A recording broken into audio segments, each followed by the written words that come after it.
On education, we spend the second most of any country in the world on our school systems, yet we don't get an acceptable return on investment.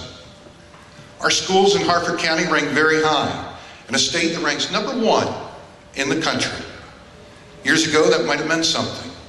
But as we know, our country's schools have plummeted in the world rankings. Being #1 no longer is something to write home about. The U.S. now ranks 23rd in the world in science.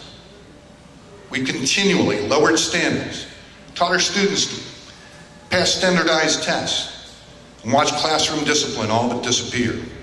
It's no wonder we rank so low in the world. In math, we rank 25th. But there's one place that we rank high: self-esteem. U.S. students rank #1 in the world.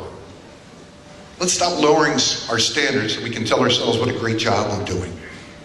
We need to get back to what has always worked in our classrooms: strong math and science curriculum. Add in there a new focus on foreign language, a learning environment that does not tolerate violence, intimidation, bullying, or disruption to students who want to learn. Our children face a global economy of 7 billion people who are their competition for high-paying jobs. Key to the American dream is a first-rate education, not a false sense of self-worth. We owe this to our kids.